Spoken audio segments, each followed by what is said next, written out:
피가 살아야 영적 생활이 삽니다. 오늘 하나님께서 우리에게 주신 말씀은 에스겔 48장 1절에서 14절 말씀입니다.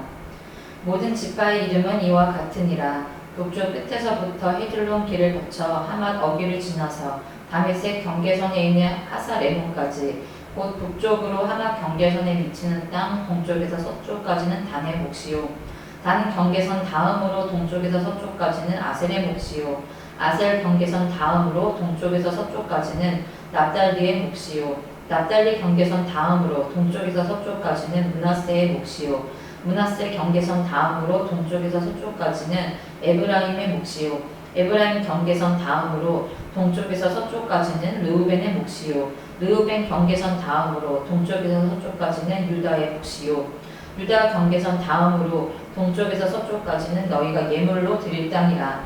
너비는 25,000척이요 길이는 다른 몫의 동쪽에서 서쪽까지와 같고 성소는 그 중앙에 있을지니 곧 너희가 여호와께 드려 예물로 삼을 땅의 길이는 25,000척이요 너비는 10,000척이라.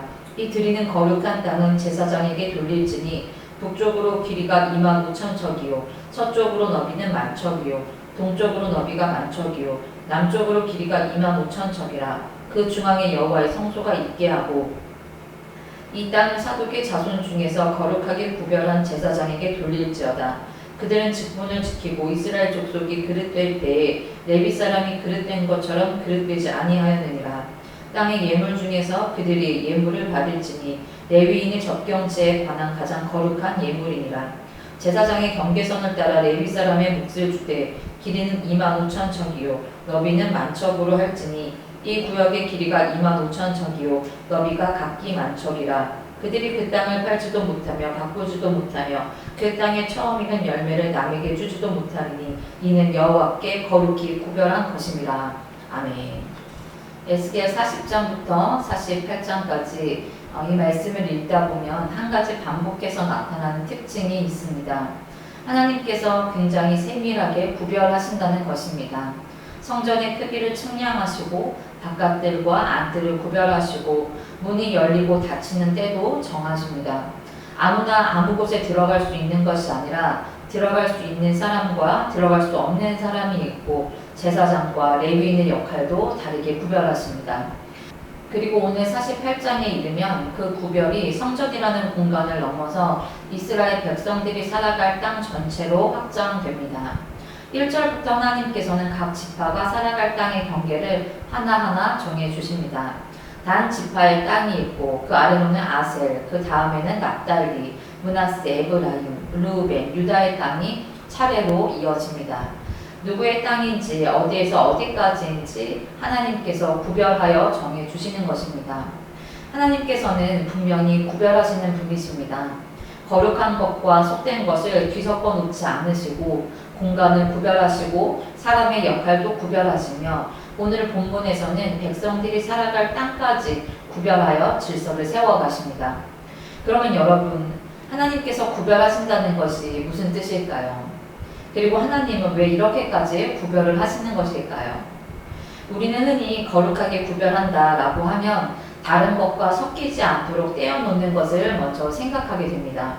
세상의 것과 만나지 않고 영향을 받지 않고 깨끗하게 보존하는 것이 거룩한 것이라고 생각할지도 모르겠습니다. 그런데 오늘 48장의 땅 분배를 자세히 살펴보면 조금 다른 모습을 발견하게 됩니다. 오늘 본문에서 지파별로 분배되는 땅을 그려보면 땅이 이렇게 층층이 나뉘어지는 것을 볼 수 있습니다.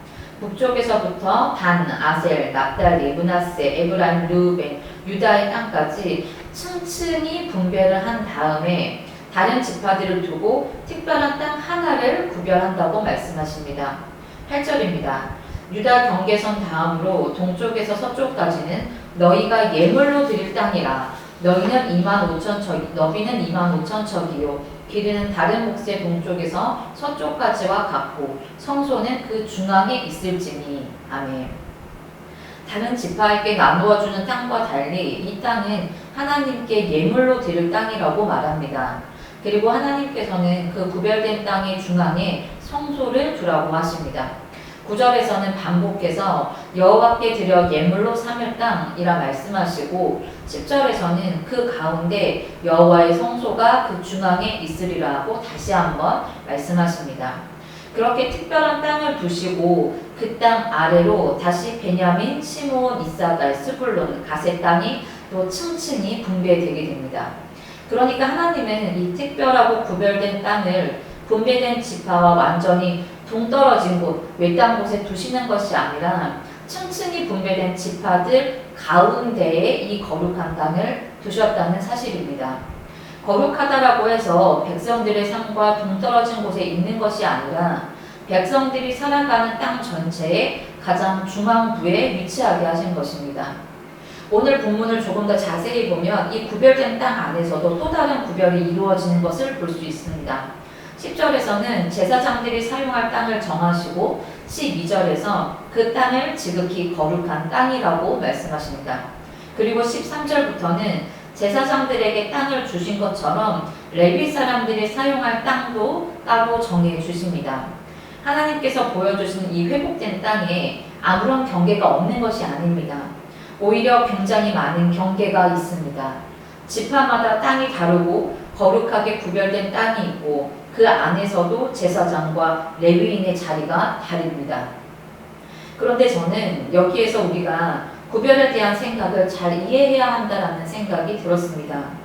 우리는 구별이라고 하면 자꾸 무엇과 무엇을 떼어놓는 것이라고 생각하게 됩니다. 에스겔의 새로운 성전, 새로운 분배, 회복의 말씀들을 들으면서 더욱 그렇게 느끼셨을 수도 있을 것 같습니다. 그러나 오늘 하나님께서 하시는 구별을 보면 단순히 떼어놓는 것이 아니라 각각 있어야 할 자리를 정해주시는 것에 가깝습니다. 단에게는 단의 자리를 주시고 아셀에게는 아셀의 자리를 주십니다. 제사장에게는 제사장의 자리를 주시고 레위인에게는 레위인의 자리를 주시는 것입니다. 그리고 그 모든 삶의 한가운데 하나님께 속한 거룩한 땅과 성소를 두셨습니다. 하나님의 구별은 잘라내고 끊어내는 것이 아니라 하나님 안에서 모든 것이 있어야 할 자리를 찾아가는 것입니다. 14절도 그런 의미에서 중요합니다. 그들은 그 땅을 팔지도 못하며 바꾸지도 못하며 그 땅에 처음 익은 열매를 남에게 주지도 못하리니 이는 여호와께서 거룩히 구별한 것임이라. 아멘. 하나님께서 거룩하게 구별하신 것은 사람의 필요와 욕심에 따라 마음대로 바꿀 수 없습니다. 사거나 할 수 있는 것이 아닙니다. 하나님께서 정하신 자리와 질서를 지키게 하시는 것입니다. 거룩함은 내가 원하는 대로 사용하는 것이 아니라 하나님께서 정하신 목적 안에 머무는 것이기 때문에 그렇습니다. 잘 만들어진 건축물을 한번 생각해 봅시다. 좋은 건물에는 벽이 있습니다. 문도 있고 공간마다 용도도 다를 것입니다. 아무런 구분 없이 모든 공간을 하나로 만들어 놓았다고 좋은 건물이 되는 것은 아닙니다. 각각의 공간이 목적에 맞게 잘 구별되고 사람이 움직이는 동선이 잘 만들어져야 좋은 건물이라고 할 수 있습니다. 그리고 이것만이 아닙니다. 잘 만들어진 건물은 공기가 잘 통하고 햇빛이 잘 들어오고 물이 잘 흐르게 됩니다. 벽이 있다라고 해서 공기를 막아버리거나 문이 있다고 햇빛을 가려버리고 공간이 나뉘었다라고 해서 물이 흐르지 않는다면 잘 만들어진 공간이라고 할 수 없습니다. 공간을 잘 나누고 질서를 세우는 것은 모든 것을 꽉 막아놓기 위해서가 아니라 필요한 것이 필요한 곳으로 잘 통하고 흐르게 하기 위해서입니다. 오늘 본문에 나타나는 땅도 그렇습니다. 각 지파의 자리가 분명합니다. 제사장과 레위인의 자리도 다릅니다. 하나님께 드려진 땅은 마음대로 사고 팔 수도 없습니다. 그런데 그 모든 질서의 중앙부에 하나님의 성소가 있는 것입니다. 하나님께서 회복하신 성전과 성읍이 이런 하나님의 질서 안에서 구별하여 놓는지에 대한 목적이 오늘 본문 앞과 뒤의 내용에서 좀 이해할 수 있습니다. 바로 앞장인 47장은 성전에서 물이 흘러나옵니다. 그 물은 성전 안에 고여있는 것이 아니라 성전 밖으로 흘러나와서 죽은 곳을 살려내는 은혜의 강물이 됩니다. 그리고 48장에서는 땅을 분배하여 성읍을 세우는 그 한가운데에 성소를 마련하십니다. 하나님께서 분명하게 경계를 세우시고 질서를 만드시는 목적이 무엇으로 보여지십니까? 하나님 안에서 모든 것이 있어야 할 자리를 찾아 구별하시고 거룩한 질서를 세워가시는 이유는 그 질서를 통해서 하나님의 거룩함과 생명이 백성들의 삶으로 흘러가게 하기 위함인 것입니다. 그래서 에스겔서 맨 마지막 구절 48장 35절에서는 그 성읍의 이름을 여호와께서 거기에 계시다라는 뜻의 여호와 삼마라고 이름 지으십니다. 여호와께서 거기에 계시다라는 이름이 성소의 이름이 아닙니다. 백성들의 자리, 백성들이 살아가는 성읍의 이름이라는 것을 기억해야 합니다. 오늘 말씀을 묵상하고 있는 지금 이 시간도 우리가 하나님께 구별하여 드리는 시간일 것입니다. 예배의 자리를 구별하고 말씀을 읽는 시간을 구별하고 하나님 앞에서 우리의 삶을 구별하여 하나님께 드려야 합니다. 그러나 구별하여 드린 이 시간이 이 자리에서 끝나지 않기를 바랍니다. 이 자리에서 끝나지 않고 우리의 삶으로, 여러분의 삶으로 흘러가기를 축복합니다. 우리의 신앙에는 분명한 질서가 필요하고 지켜야 할 경계도 너무 많습니다. 그러나 하나님께서 우리를 거룩하게 구별하신 목적이 세상으로부터의 단절이 아니라 우리의 삶에 하나님의 거룩함이 흐르게 하기 위하여, 그리고 그 거룩함이 우리의 삶을 통해 죽어가는 영혼들에게 흘러가도록 하기 위함인 줄을 믿습니다. 구별하여 드린 예배 때만 거룩한 것이 아니라 가정에서 가족을 대하는 모습에서도 하나님의 거룩함이 흘러가게 되고 일터에서 일하는 방식이 하나님의 거룩함이 흘러가게 되기를 바랍니다. 그리고 교회 안에서 잘 모르는 성도들을 대하거나 세상에서 믿지 않는 사람들을 마주하게 될 때에도 구별된 저와 여러분을 통해서 하나님의 생명이 흘러가기를 소망합니다. 그리하여 구별은 분명하게 하되 막히지 않는 신앙, 하나님께서 우리의 삶 한가운데 두신 거룩함을 우리의 모든 삶의 자리로 흘려보내는 저와 여러분 되시기를 축복합니다. 기도하겠습니다.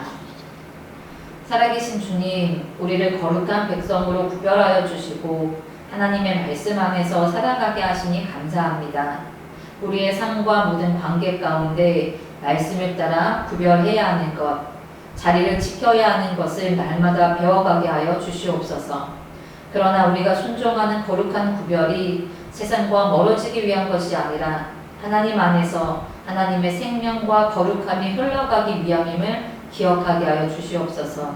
주님, 우리의 예배와 말씀과 기도가 교회 안에만 머물지 않기를 원합니다.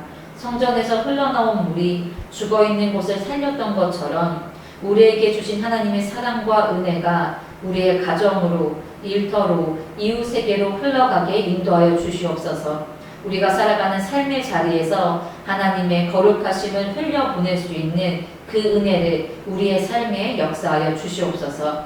그리하여 우리를 통하여 막힌 관계가 열리고 상한 마음이 회복되며 하나님의 사랑과 생명이 흘러가게 하시고 어디에 있든지 하나님의 거룩함을 품고 살아가는 여명의 모든 백성들 되게 하여 주시옵소서.